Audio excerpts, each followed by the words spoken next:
All right, so this video explains how to set up a generic enemy AI with GameKitController. This is just the setup part to get you started, but it's going to be end to end as for this. Anything that goes into refining it might be a separate tutorial or a separate video. Okay, so real quick that you can see what I already have here. In this scene, I've set up a player as usual, so there's nothing special about it. And then I have scene components, which just includes the terrain and some light source. All right, the first thing that you're gonna have to do is to create a new character and set it up as an enemy. Now, what you're gonna have to do is use your humanoid FBX model that you have to create this. So although in the end it's going to be a generic character, you have to start setting it up with a humanoid. And then what we're going to do as a second step is in the background, we kind of just switch or swap out the humanoid with our generic character. Okay, I have a flying reptile, so I'm going to set this up as a combat AI type. And then you can create this enemy. Okay, so here we go. There's the enemy.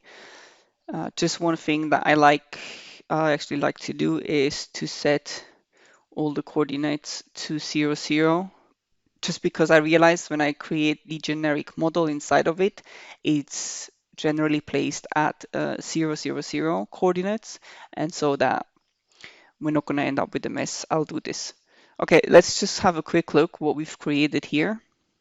And as you can see, we have an AI who attacks us or tries to attack us at least. There you go. As soon as we get to it. All right. Let's continue to set up the generic model inside of it. So for this, make sure that you select the AI enemy that you just created and add a new generic model to the controller. So for this, we're going to give it a name. And now here, the generic model is the FBX model from the generic character that I want. So I'm going to choose this one here. Then I'm going to choose its avatar. And now you need a specific animator controller for this. So what you're going to do, you go into your project and you search for generic model animator template. And you duplicate this one. And then you rename it to something of your choice.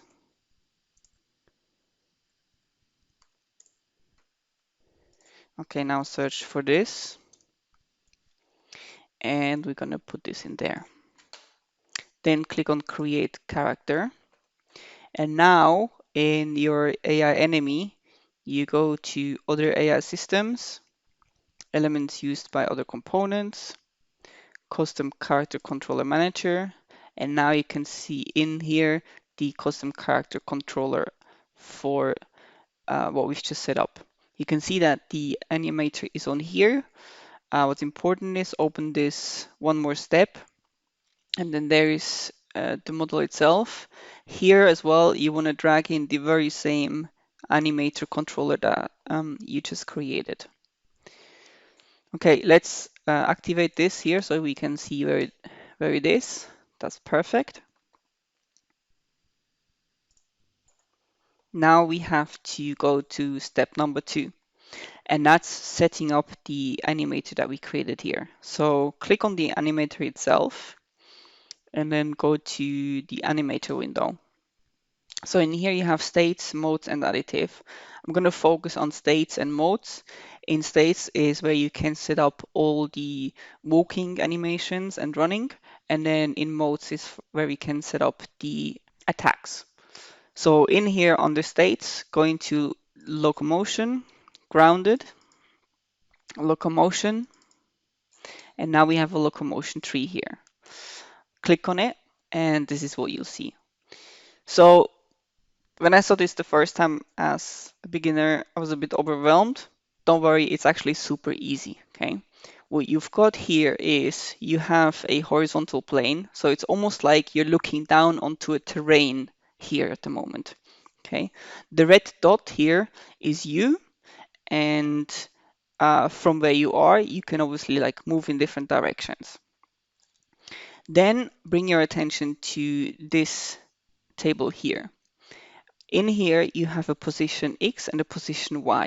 So what I can do now is I can set up a specific animation that will be played if my character on a horizontal, like on a top-down view or perspective, moves 0 in direction X and 0 in direction Y.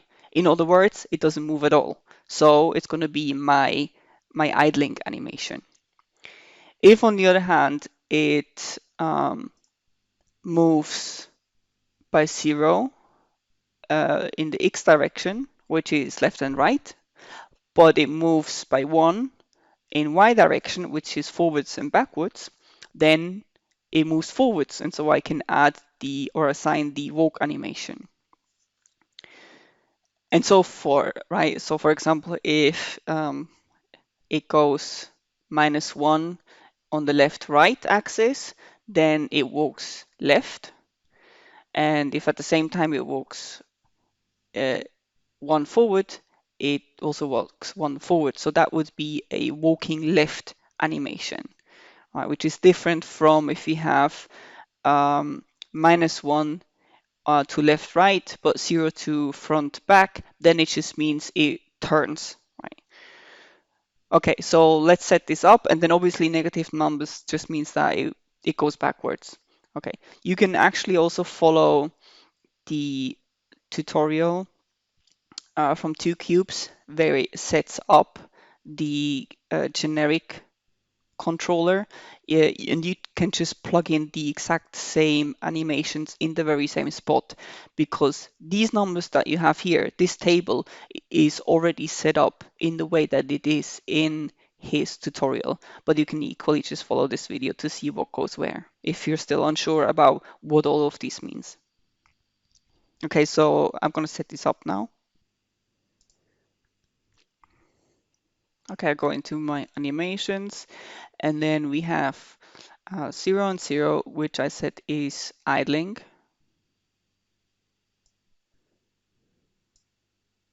Then we have 0 and 1, which we said is walking forward.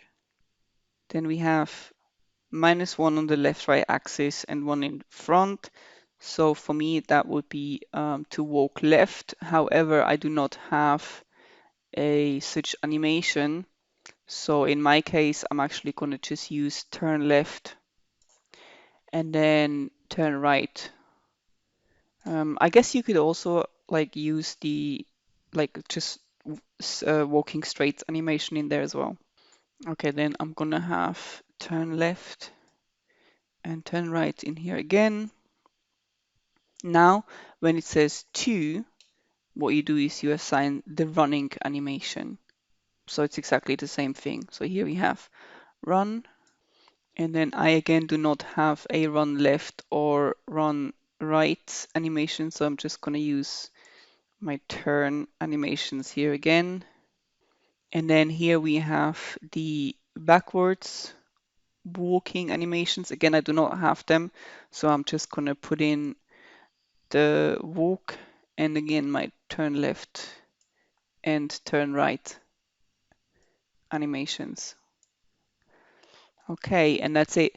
Now, something that you can do in order to double check what you've done here, and if this is correct, you can take you can expand this window, and then you add your model in there. And now you take this red dot, be careful not to move the blue dots, because if you move the blue dots, it's going to change the values in here. Okay, so you click and hold on your red dot here, and then let's have this play. And then you can see as I'm dragging around this dot, you can see how the generic AI is actually going to move. Okay, so that looks good to me. Then there's a couple of other animations that you have to set up in here. So I do not have a jump, fall, and land animations actually. As for the def animation, in here is where we can assign this.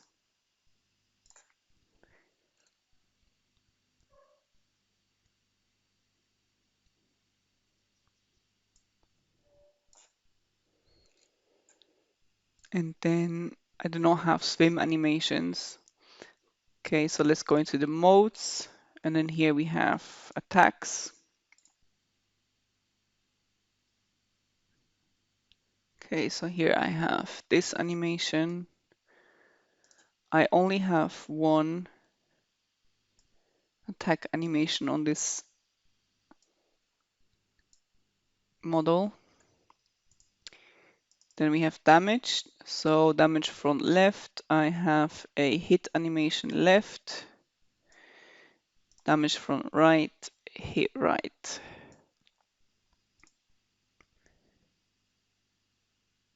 Okay, and we're gonna leave it at that for now.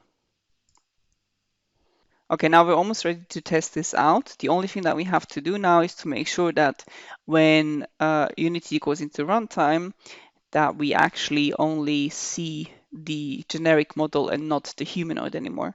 So for this, you're going to do two things. One is you go to Custom Character Controller Manager, and you tick this box here, Start Game with Custom Character Controller, and you write in the name of which one you want to start in. So that's one thing. The other thing is we have to go to the AI player controller here, to the player controller script, and then scroll all the way down to advanced. Click on advanced, then scroll all the way down to here where it says character mesh settings, and make sure that your extra character mesh game object list here is showing. In there, we have to assign all the components of the model that we do not want to see. Okay, so all of this from the humanoid goes in there. So I'm gonna have the body, there's gonna be a few ones.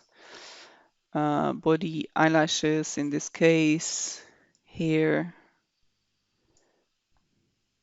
pants, shirt, and sneakers.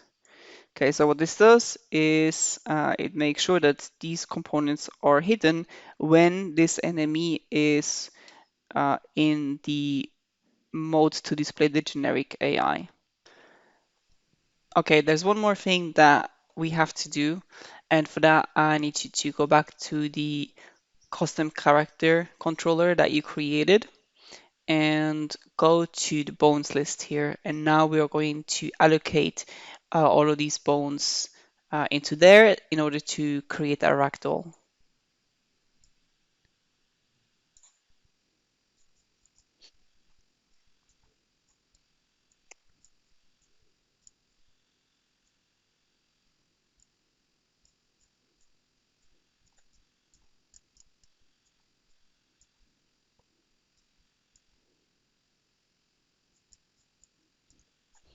Okay, once this is done, click on Build Ragdoll.